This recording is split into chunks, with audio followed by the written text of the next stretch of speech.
For today's video nga mga kababalo, hunig kita, ma-attender kita kang kasalan. Takunghain ang pakaon, dapat ituon kita duman. Kaya ko yan, ibahanin do ako para sa saro na namang adventure and then pakikaon. Matabang kita kunwari, para libre ang pagkaon. Ani una baga ang mga ricados, kumpletos ricados na kita. Talagang iyo na ini. Dahil kumpleto na ang ricados natin, pupuunan na natin ang paggiris-giris. Ayan, gigiris na, paring boteng. Thank you sa paggiris. Ayan na sila, lahat na sila nagtutuwang para madali daw yung kanilang trabaho. Ayan na, rumusin na natin yan para madali na yung ating dinuguan. Rumusin ang natok para magpaga-paga na tayo. Alala, pang dinuguan iyan, si Ram. Dali-dali na, paluwa sa anggata. Manay! Yes! Kagayong kang para paga ta, iyon ang pigsasabi ta. Kagayon pag nagtatarabangan talaga. Kaya hilinga, huyan sa Ramanay, maski ang sira talagang tigpupusta na.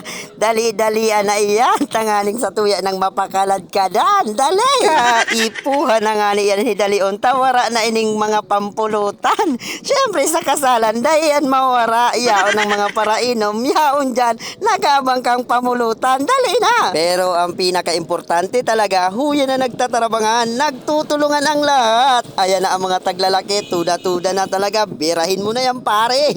Siram ka iyan talaga, o nahiling ko na tigdadaos pa sana ang pagiling ko nilaga na.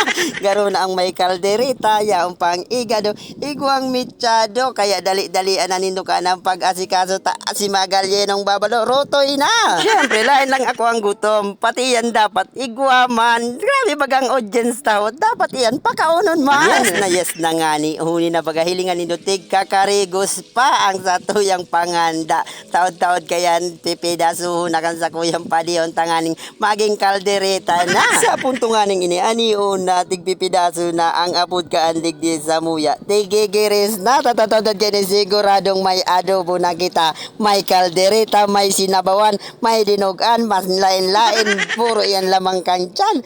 Kasi ramdaw mabuhay sa mundo, pag grabe talaga ang sa imong midbid na tao. Libre ang pagkaon mo noy. And speaking nga ni kang pagkaon, hunin sa ko yung padiyon, Patricio Malto, ang nag-handle kang sa tuyang kaonon ngunyan. Salamat talaga pade sa imong pagprepara kang adobong panira. Hindi nga na baga, iyan talagang tigsasabing masiram ang panira. Tao yan baga, turot-tuda na ang siba. Ay nako talaga ang mga Bicolano Oragon. O yan na talaga tudahin na nindo. Ako dyan tuda-tuda naman ako, igwa ko dyan kitigkaw na turingan, may adobo, tapos igwa pakidiit na sinabawan. Sobrang sulit talaga kang mga aruganeng kasalan. Enjoy talaga ang babalo. Pagkatapos nga ning magkaon ni back to work na naman kita. Back to work daday ka man yan, nagtatabang puro video ka man sa nadiyan. O yan na tumabang ka. Iyan tabi na parting iyan. Lain lang urig ang satuyang tigdaos. Igwa pa kita kibaka. Kau sa English, kau. Yan. Igwa kitang baka. Lain sa napuro sa dilata. Igwa man kita nakaprepara. Agay kita. Sa sobrang pagal nga ni kakabidyo ni Magalyenong babalo, ni relax-relax na lang kita sa tuyan. Kaya abangan na lang tabi nindo ang part 2 para digdi sa satuyang karaunan. Mabuhay ang ikakasal. Alright!